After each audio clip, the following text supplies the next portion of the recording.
আসসালামু আলাইকুম। নতুন একটি ভিডিওতে আপনাদের সবাইকে স্বাগত। আজকে আমি চলে এসেছি নগর মাতৃ সদনে, একটু কাজ আছে।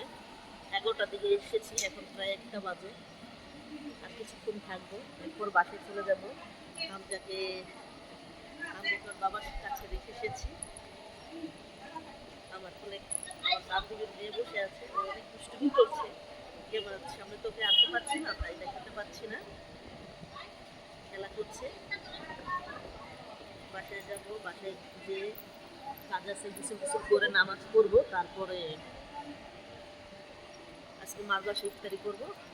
17 রোজার ভিতরে এই প্রথমে মার বাসায় আজকে ইফতারি করবো। এখন দেখি এখানে আর কতটুকু সময় লাগে।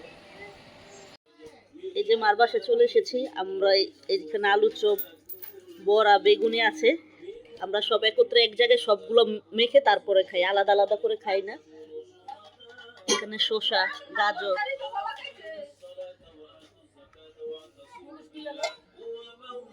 শরবত। আজকে আমরা সবাই এখানে একত্রে ইফতার করব। আর এখানে যে ফ্রুটস, আর এটা আমার মার ভাত খাবার, মাই মুড়ি খায় না। এখানে আপেল, আঙ্গুর আর আনারস আছে। মশলা এখানে সবকিছু, গুড়, ঘুগনি, আলু চপ, বেগুন, পেঁয়াজ সব মাখা হচ্ছে। আমরা প্রায় আজকে 20 জনের মতো ইফতারি করব।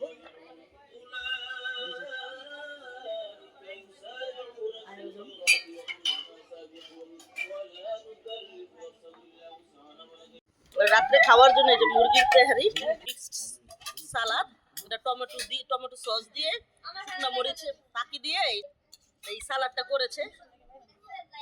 শসা, টমেটো, পেঁয়াজ, কাঁচামরিচ এগুলো আছে এখানে। এই যে এখন তেহারি বাড়া হচ্ছে। দাঁড়া দাঁড়া